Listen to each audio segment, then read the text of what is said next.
యాదాద్రి జిల్లా మోటకొండూరు మండలం చందేపల్లి గ్రామంలో ఉన్నాం. ఈ చందేపల్లి గ్రామంలో నిజమైన పేదలకు కాకుండా ఇల్లున్న వాళ్ళకి, డబ్బున్న వాళ్ళకే ఇల్లు ఇస్తామన్నారని బాధితులు వాపోతూ ఉన్నారు. ఇక్కడ ఎరకల కుటుంబానికి సంబంధించిన మరి ఇక్కడ ఒక పేదవాడు ఉన్నాడు. వారి తమ్ముడు కూడా చూడొచ్చు మీరు ఒకసారి. వాళ్ళ ఒకసారి వీరి కండిషన్ చూడవచ్చు ఎలా ఉందో.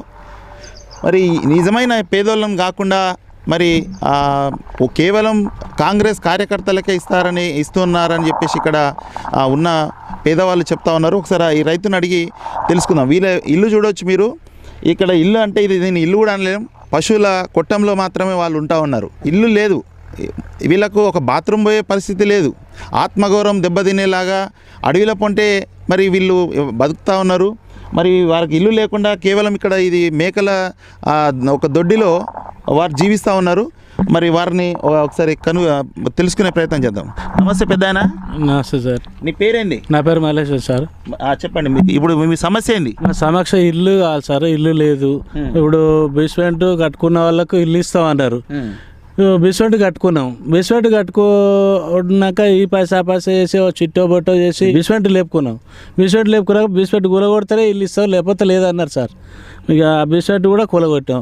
మరి అది ఎప్పుడు వచ్చి ఎప్పుడు ముగ్గు పోస్తారు అనేది కూడా మాకు తెలియదు. అది ఎప్పుడు ఏంది అనేది మాకేమీ అర్థం అవ్వట్లేదు. అది పరిస్థితి సార్. మరి మాకున్న పరిస్థితికి ఇది.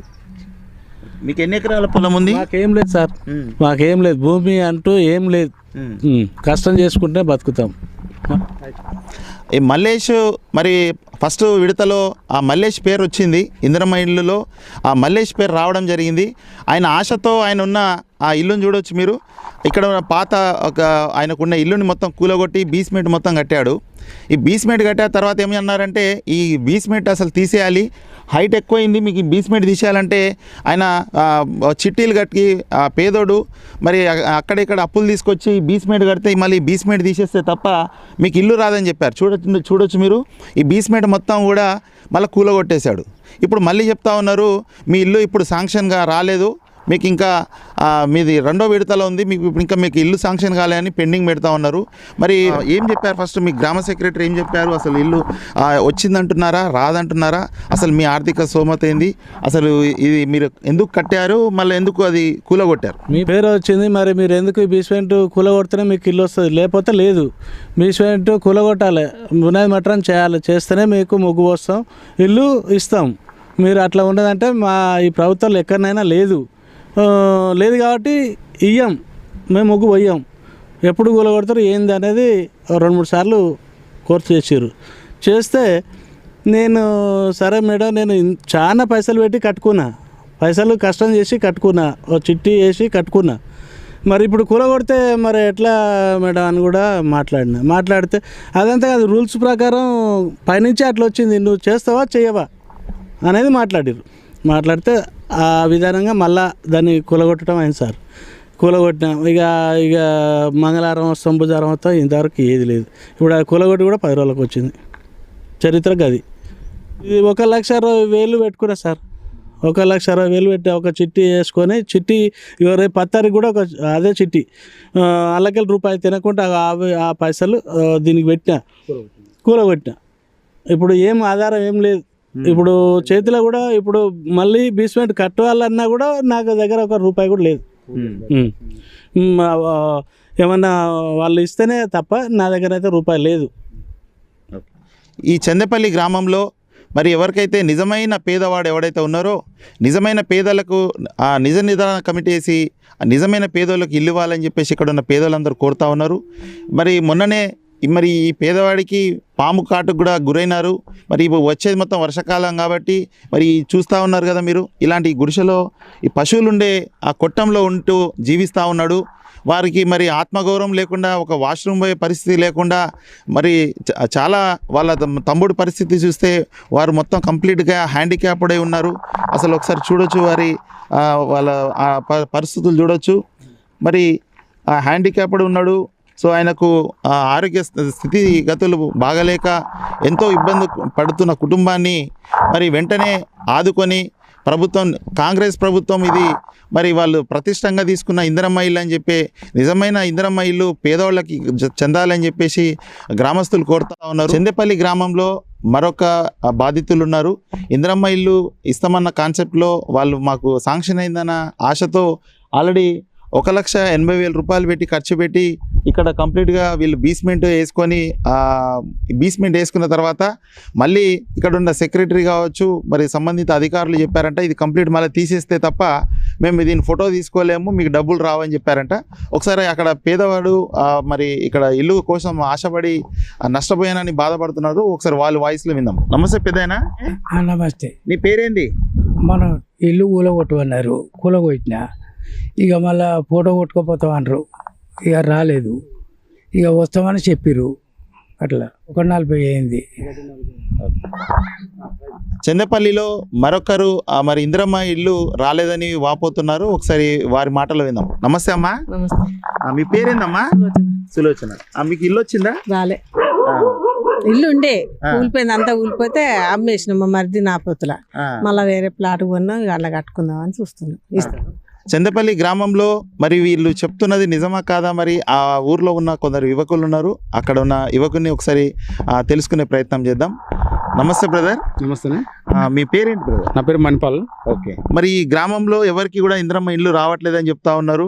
మరి చాలా మందికి వాళ్ళు బేస్మెంట్ కట్టుకున్నా కూడా ఆ బేస్మెంట్లు అన్ని తొలగిస్తే తప్ప డబ్బులు రావన్న ఉద్దేశంతో మళ్ళీ కూడా ఒక్కొక్కరు 1,40,000, 2,00,000, 1,70,000 అట్లా ఒక్కొక్కరు యావరేజ్గా 1,00,000 నష్టపోయి మళ్ళీ బేస్మెంట్లు కూడా కూలగొట్టారు. ఈ ఊర్లో ఉన్న పరిస్థితులపై మీ అభిప్రాయం చెప్పండి.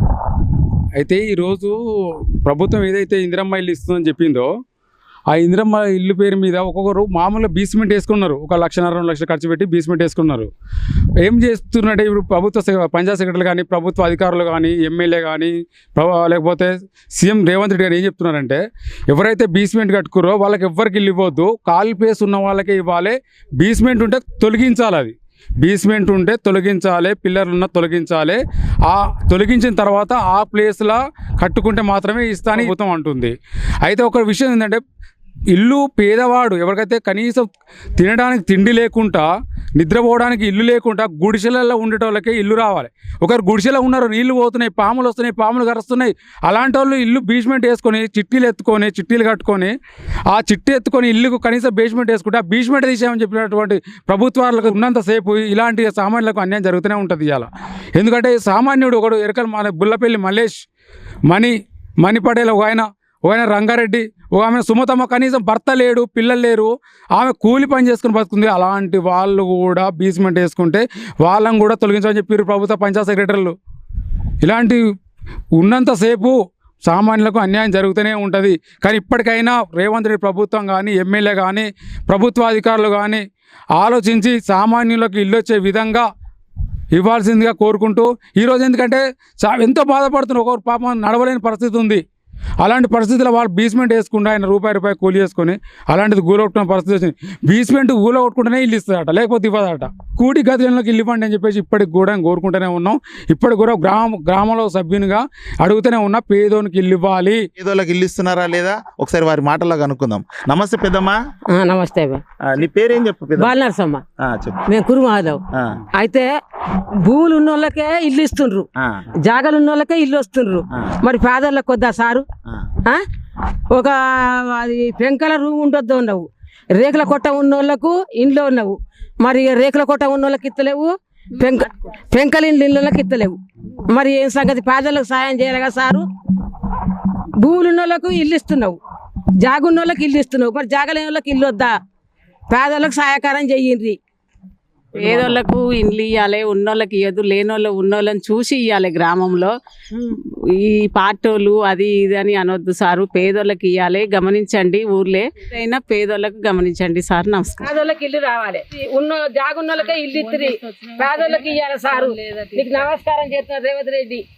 చందేపల్లి గ్రామంలో నిజమైన పేదలకు అసలు నిజ నిర్ధారణ కమిటీ వేసి అసలు నిజమైన పేదోళ్ళు ఎవరు, మరి ఒక హ్యాండిక్యాప్డ్ ఉన్నారు, వాళ్ళకి ఇల్లు లేక పశువుల కొట్టంలో జీవిస్తూ ఉన్నారు.